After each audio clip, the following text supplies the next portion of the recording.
सभी मित्रों को प्रणाम और स्वागत है आपका आज के प्रश्नोत्तर सत्र में। कोई भी शंका संदेह आपके मन में हो, आकर माइक पर अपना सवाल पूछ लें, क्योंकि हमारा मन अगर संदेहग्रस्त है तो वह हमें आगे गति नहीं करने देता, वो ब्रेक लगा के रखता है। उसका यही काम है सावधानी, कहीं गलत कुछ ना हो जाए। एक बार हमारा मन कन्विंस हो जाता है, सहमत हो जाता है, फिर हम आसानी से प्रगति कर पाते हैं अपने मार्ग पर। प्राचीन युग में गुरुओं ने मौका नहीं दिया शिष्यों को पूछने का। वे हमेशा जिद करते रहे कि हम जो कह रहे हैं उसको तुम बस मानो, श्रद्धा करो, भरोसा करो। अगर कोई सवाल पूछेगा तो उसको बहुत नेगेटिव समझा जाएगा कि श्रद्धा नहीं है, ये शिष्य ही नहीं है। ओशो ने इस धारणा को तोड़ा। आधुनिक बुद्धिमान आदमी स्वाभाविक है सवाल पूछेगा। शिक्षा का प्रचार प्रसार हुआ है, हमारा मन ठीक से जांचना चाहेगा कि हम जो साधना कर रहे हैं उसमें कहीं कुछ भूल चूक तो नहीं है, कुछ गलती तो नहीं हो रही है। अगर शिष्य पूछेगा ही नहीं तो बड़ी मुश्किल है। वो पता नहीं किस भ्रम में, भ्रांति में जी रहा है, गुरु को पता भी ना चलेगा। तो ओशो ने एक नई परंपरा की शुरू, आध्यात्मिक जगत में कहना चाहिए एक क्रांति।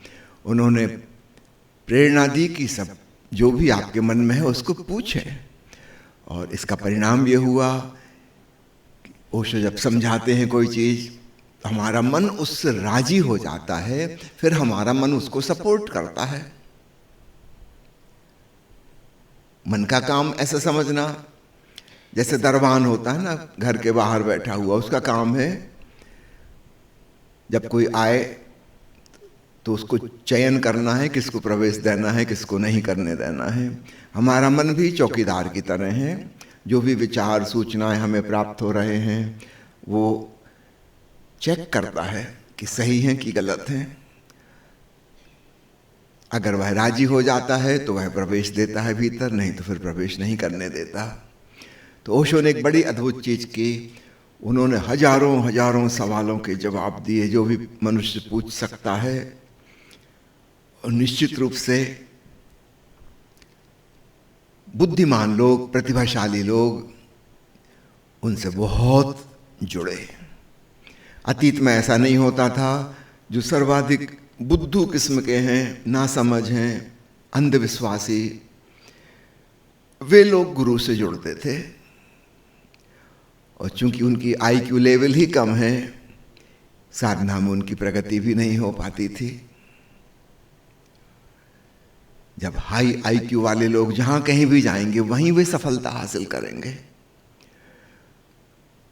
पहले इंटेलिजेंट व्यक्ति को नास्तिक, अश्रद्धालु समझा जाता था, उस पर नकारात्मक लेबल लगा देते थे कि सवाल पूछता है, इसका मतलब इसको हमारी बात पे भरोसा नहीं, समर्पण नहीं है।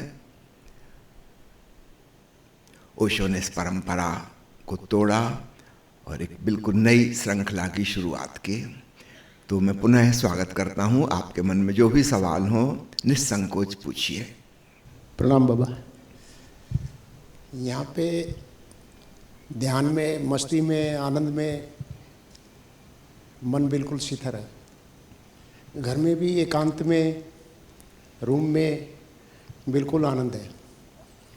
संसार की चुनौतियों में, घटनाओं में, बीमारियों में वहाँ शिथिलता को कैसे ज़्यादा से ज़्यादा गहरा किया जाए, प्रकाश डालने की अनुकंपा है।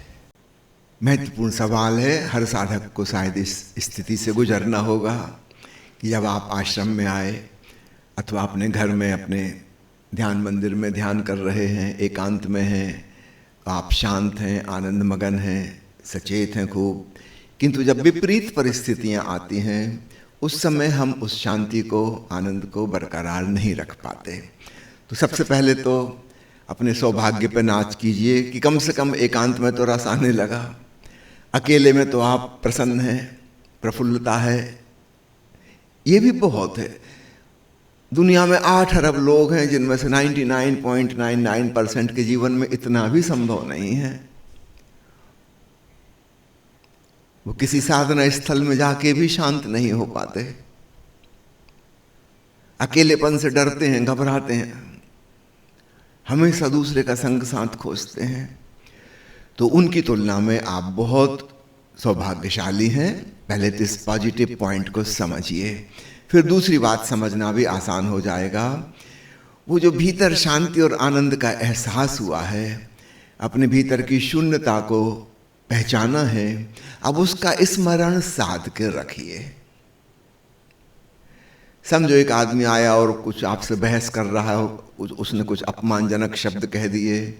अब नॉर्मल प्रतिक्रिया ये होती कि आप क्रोधित हो जाते, विचलित हो जाते, अशांत हो जाते। इसके पहले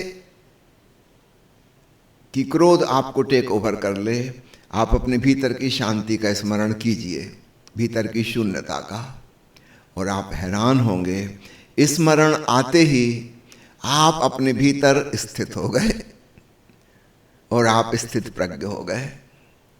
अब वो व्यक्ति जो भी कह रहा है उसकी बातों का कोई असर आप पर नहीं हो रहा है। भीतर के शून्य तक कोई चीज नहीं पहुंचती। हाँ, अगर आप केवल मन के तल पर जी रहे हैं तो निश्चित रूप से उसके अपशब्द आपके मन को उत्तेजित करेंगे, आप भी कटु भाषा बोलने लगेंगे, एक विशियस सर्कल शुरू हो जाएगा।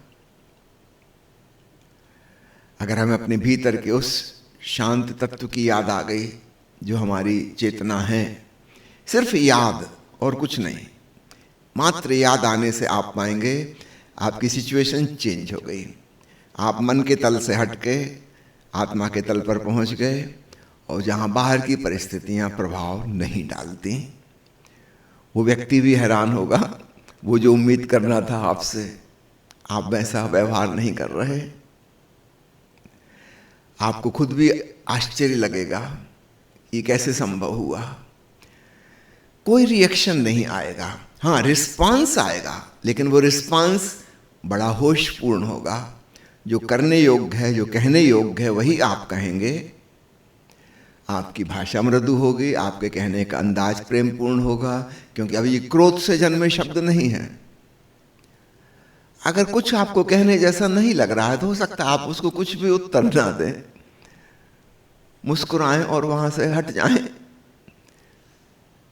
एक दूसरा समझने की स्थिति में ही नहीं है तो हम क्यों अपना समय खराब करेंगे। लेकिन किसी भी हालत में आप डामाडोल नहीं हुए अपने भीतर से, तो धीरे धीरे इसको साधें, और विपरीत परिस्थिति फिर आपको विपरीत नहीं लगेगी। आपको लगेगा अरे ये तो हमारी परीक्षा का मौका था, और आप धन्यवाद देंगे उस व्यक्ति को, अच्छा किया आपने आके उल जलूल बातें कही और मैं देख पाया कि मेरे भीतर कुछ भी स्पर्श नहीं किया। वह व्यक्ति धन्यवाद का पात्र हो जाएगा। आप एक परीक्षा में पास हो गए, फिर वह शत्रु जैसा नहीं लगे बल्कि मित्र जैसा लगेगा। कबीर ने कहा है ना, निंदक नीरे राखिए आंगन कुटी छवाए, बिन पानी साबुन बिना निर्मल करें स्वभाव। हमारे स्वभाव को, हमारी चेतना को वो निर्मल कर देंगे, क्योंकि वो हमेशा ही कुछ कड़वी बातें बोलते रहेंगे, आलोचना निंदा करते रहेंगे। अच्छा, एक बात और बता दूं, कबीर साहब ने ये जो बात कही है किसी कुंवारे शिष्य या शिष्या के लिए कही होगी, क्योंकि शादीशुदा व्यक्ति तो ऑलरेडी निंदक के पास रहता है, उसका आलोचक तो 24 घंटे घर में मौजूद है। वो कुछ भी करे, पति कुछ भी करे, पत्नी उसमें गलती निकालेगी, पत्नी कुछ भी करे, पति की दृष्टि में सब गलत। तो ये शादीशुदा व्यक्ति के लिए नहीं है। तो शादीशुदा व्यक्ति ऐसा समझें कि हमने कबीर साहब का वचन मान लिया है, विवाह कर लिया है, और अब ये जो निंदक हमारे घर में है जिसका एक ही काम है गलती खोजना, अब इसको धन्यवाद का पात्र समझो। कबीर साहब ने भेजा है, गुरु का उपहार है ना? सुनो और भीतर तुम्हारे शून्य बना रहे। जल्दी आप हैरान हो जाओगे, आप तो बदले ही बदले। 50% संभावना है आपके पति अथवा पत्नी वे भी परिवर्तित हो जाएं।